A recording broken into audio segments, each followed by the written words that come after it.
I'll be the first to admit that I was very concerned about Sonic Frontiers in the lead up to its release. Initial trailers and gameplay footage made the meme comparisons to Breath of the Wild seem pretty accurate, and I flat out didn't know if an open world Sonic game could actually work. I knew I was going to pre-order it, book its release date off work, and binge it. It's a mainline Sonic game, those things are traditions for me. Even so, I was more than a little nervous. My assumption was that I would love the more traditional cyberspace stages and hate the open world padding that got in the way in between those levels. Colour me surprised when it turns out it's actually the other way around for me. Before we get into it, some minor housekeeping. At the time of writing, Sonic Frontiers has been out for less than a week. While I'm not sure how long this video will take to edit and release, I will be avoiding story spoilers. That said, the review will contain footage from some of the game's later islands. I had my Elgato recording my first playthrough just in case I decided to do a video, but, and not for the first time, my Elgato capture card massively let me down. Before I show you how the footage looked, I'm going to give a seizure warning. No, for real, there is a timecode on screen for you to skip ahead. Okay, potentially physically uncomfortable footage coming up in 5, 4, 3, 2, 1. As you can see, this footage is outright unusable. This isn't the first game I've had these issues with. The device has let me down multiple times since I've owned it. Ultimately, this £350 Elgato 4K 6CS Plus cannot do the one thing that it's named after, and I cannot recommend this piece of junk to anyone. I did, however, record some clips of the game using the PlayStation 5's built-in capture functionality, and was pleasantly surprised by the quality. I then decided to use that to record review footage. Caveat being, by that point, I was on the game's third island. I did start a new game and recorded about an hour and a half of the game's first island, Kronos. For all footage, I have edited out the subtitles and objectives, and I'll endeavour to only show plot-related stuff that has been in trailers. But yeah, you will get to see some late-game stuff. It's out of context, you won't have anything ruined for you, but if you want to go in completely fresh, play the game before watching this video. Although if that is the case, then what are you doing searching for and watching Sonic Frontiers videos in the first place? Sega are advertising this game with the strapline, "Experience Sonic like never before," and I have to say, this is a very different breed of Sonic game. Let's break down the core gameplay loop. As we've seen in the game's trailers, Sonic needs to take down Titans, these colossal monsters, one per island. To do that, he needs to collect the Chaos Emeralds and turn supersonic. The emeralds are contained in vaults scattered across the island that need keys to unlock. The keys can mainly be found in cyberspace stages. The cyberspace stages are also locked though, you need gears to open them. Your main source of gears will come from fighting and defeating mini-bosses who are roaming the islands. You can get a better idea of where these mini-bosses are by completing challenges to uncover more of the map. It's a fairly nice gameplay loop. The game feels very comfortable to play, with a sense that you're always making progress. Let's start at the beginning of the loop and work our way forwards. The challenges to unlock the map are nice and varied. There are tests of reaction, logic puzzles, and the occasional time trial. Granted, some are a little too basic. There's a hamster wheel that's seemingly impossible to fail, and a parry one which, you know what, we'll cover that when we discuss the combat. The only ones I actively disliked were these nighttime only challenges. See, the game has a day and night cycle which looks pretty, but it's frustrating to come across one of these night-only challenges and have to either wait around or go away and come back later. It really broke the flow state the game otherwise had me in. These didn't even necessarily have to be at night. Yes, it's easier to see these glowing lights you have to loop around in the dark, but there are other similar challenges that take place during the day. We filled in some of the map, and we now know where a mini-boss is. Let's go get some portal gears. The trailer focused on Asura? This guy. Sega really showed off its scale, and yeah, it is impressive, but not all of the bosses share its size. We also have the ninjas, who are closer to Sonic's height. These guys also show how broken the parry mechanic is. You get this line that appears when an enemy is about to attack, and you can hold L1 and R1 to parry it. There's no timing required on this, you can just hold the buttons. Once you realize that, no enemy can ever take you down. The combat as a whole, I don't know, it reaches a point where it looks flashy, and there are certainly enemies who offer multiple approaches or who have different weaknesses. The enemy design in general is varied enough that you can't just button mash everything to death. They test different skills and have unique patterns. I like that. At the same time, the skill tree has an auto combo unlock that does allow you to simply button mash, and you get so many skill points so early on that I had completed the entire skill tree before I reached Island 3 of 5. Well, there was one story-related skill that only unlocks once you reach Island 3, but I digress. Back to the mini-bosses. On the first island you also have the tower, where you can either knock each of its disc-like body segments off, or climb it and go straight for the head, instantly killing it. Kind of reminds me of a Caterkiller in that respect, just giant and standing upright. There's also the squid, which, you chase it down, avoiding its projectiles, then you corner and fight it on a floating platform. Some of these chase sequences can last a really long time, and it's possible for the squid to fire while you're on a loop or incline, meaning you cannot see the shots coming. Definitely one of the more frustrating mini-bosses to take down. Overall, these Guardians are a mixed bag. My favourite is probably the sumo from the second island, which I did not capture footage of, while one I consistently avoided was the tank, also from the second island, which I also didn't capture footage of, that drags you into a sandstorm tornado as soon as the fight starts. The final island has a mini-boss that I'm not going to show due to spoilers, which really impressed me. It constantly drains your rings and runs away. You then have to do a platforming challenge to reach and attack it. Just a really nice blend of the two gameplay styles. Alright, we have the portal gears. Let's find ourselves a portal and jump into cyberspace. Cyberspace stages are linear levels whose layouts will be very familiar to anyone who has played Sonic's back catalogue. I'm not sure if every stage layout is recycled, but I did recognise the majority of them. It serves to really highlight how different Frontiers feels compared to past games. These are stage and enemy layouts that were designed for the adventure and boost formulas, and it doesn't feel like they have been properly adjusted to make the most of Frontiers mechanics.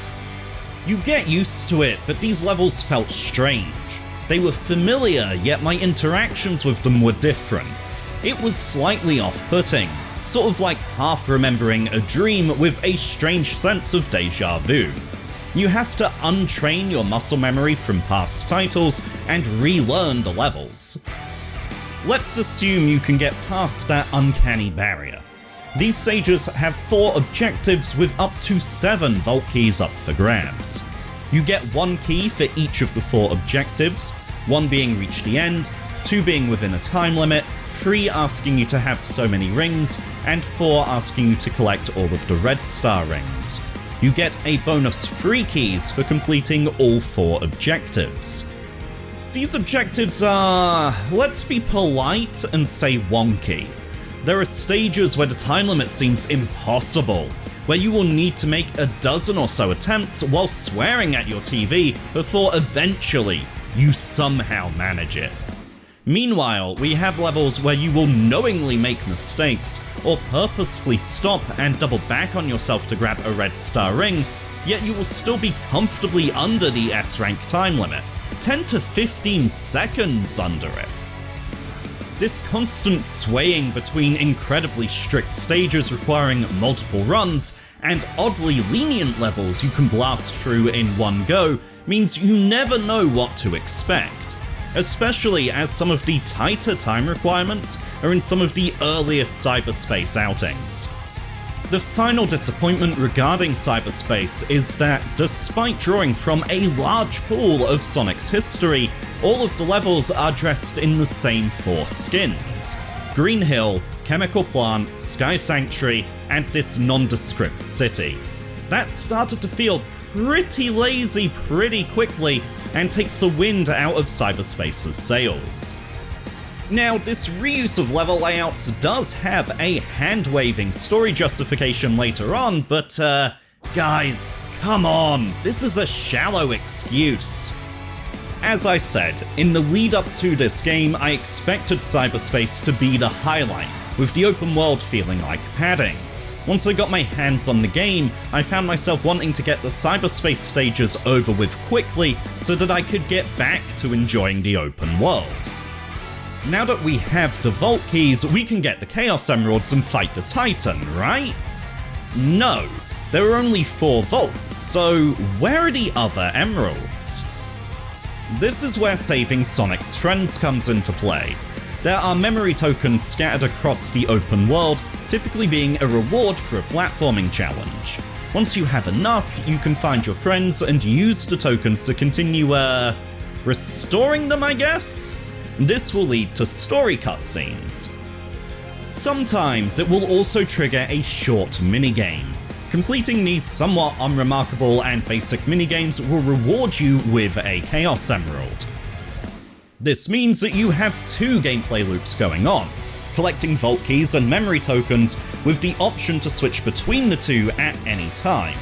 This is a smart decision that helps us avoid fatigue. Tired of one loop? Hop on over to the other one for a bit. The open world is also designed in a way that encourages mixing and matching. You do a platforming challenge and get a memory token.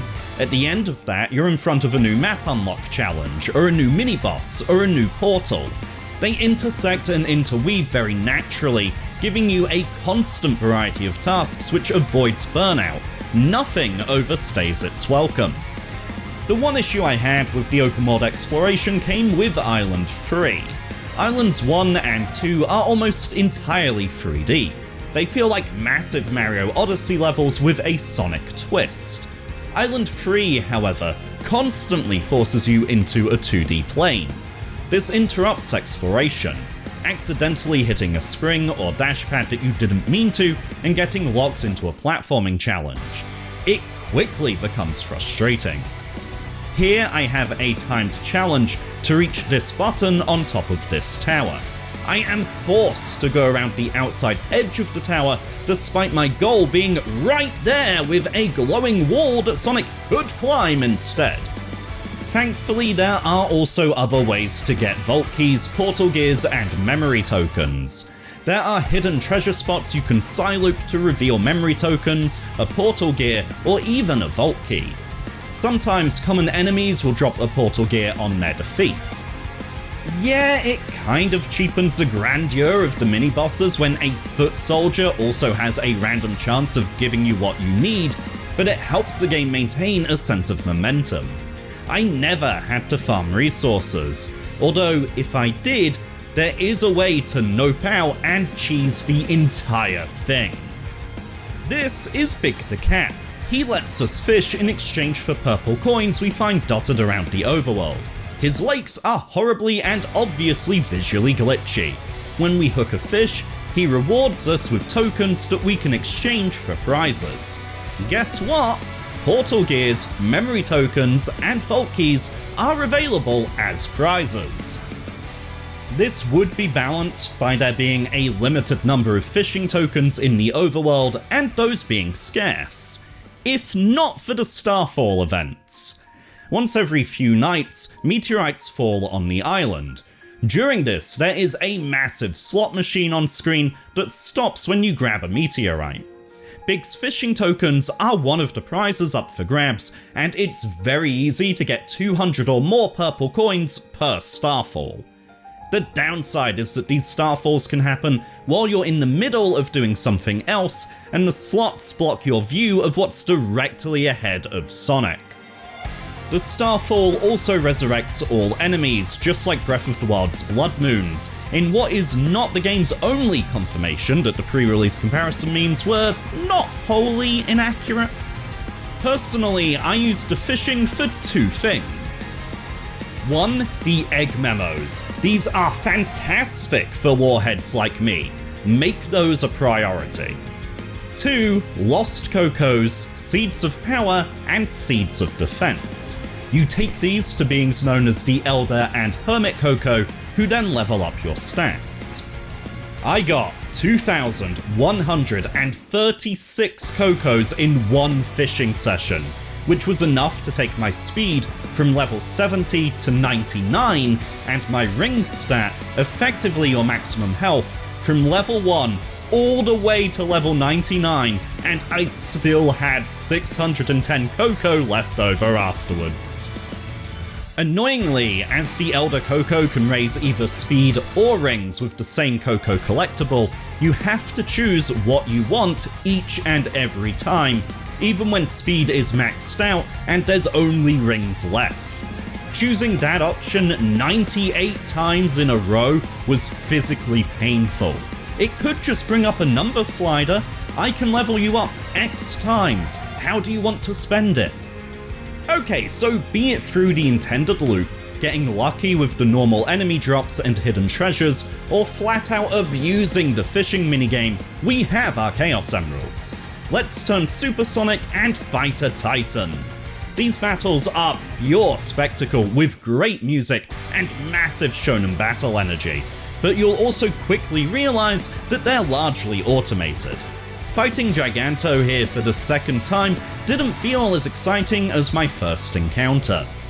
I will also say that the final boss was ridiculously and underwhelmingly easy, with even Sonic saying, "Is that it?" in the cutscene that followed. I'm not going to say much about the story, again, spoilers, but it does do a lot to further the lore while making a lot of references and callbacks to past games. I'm especially happy with how Knuckles was treated. I'm in two minds about how they approach Tails, but maybe we'll save that for a spoiler discussion in a separate video. I also found the game came to a very sudden end. Again, no spoilers, but I went into a story beat thinking I had plenty of time to mop up the last island and reach 100% before going into the final boss. Instead, I got 2 emeralds in the one scene and was pushed straight into the final battle without warning. The voices sound different. I know we have some new cast members, but even the returning actors have new direction. Roger Craig Smith's Sonic sounds deeper, older, I guess more mature? The new delivery threw me off. I still can't decide whether I prefer this or his more light-hearted, jovial take. There's certainly a tonal shift here to suit the mystery and isolation of the Starfall Islands, which I fully understand. Just, going to take some getting used to. On the presentation front, my concern during the trailers was that these locations didn't look or feel very Sonic. They were quite realistic. Again, we had those Zelda comparisons, and Sonic's model looked out of place against these environments and enemies. Ultimately, that's still very much the case. I am not a fan of the art direction here, and it causes a bigger clash with the Cyberspace stages, which do evoke past visuals. We also have the notorious pop-in issues that have been discussed and covered at length, with platforms and other objects not having level of detail and just magically appearing into view, despite the Insta-LOD logo on the startup screen. It feels like something that, like the big fishing issue, should have been obvious and should have been fixed pre-release. Thankfully, outside of that, I didn't run into too many bugs or glitches. Overall, I had a smile on my face for the entire game. By the time I got the Platinum Trophy, I had clocked in just under 23 hours, but it didn't feel stretched or padded out. In my reviews of pretty much every Sonic game since Adventure, I have commented on techniques Sega have used to extend the runtime, beat weekend rentals, and justify the gaming media's asinine idea that length somehow equals value. I think they finally cracked it here. This works. They found the balance. My one concern is that at 23 hours, how likely am I to do a repeat playthrough? Granted, a second run where I don't aim for 100% and a Platinum Trophy might only be half that, yet that's still 12 hours. I regularly revisit my favourite entries in this series, Sonic 2 and Adventure 1, even racing them against friends. Frontiers is a very different beast. It doesn't really suit that. The Sonic series is the go-to for the speedrunning community, but I wonder if they will latch on to Frontiers. There is an arcade mode you can unlock. It's a Cyberspace stages back-to-back, but with the highlight and main meat of the game being the open world, I can't see arcade mode catching on or becoming too appealing. Will Frontiers have staying power? I think I need to do a deeper dive review a year from now to properly assess my feelings on Sonic Frontiers, but my initial impressions are that this is a great game that I had a lot of fun with and would highly recommend.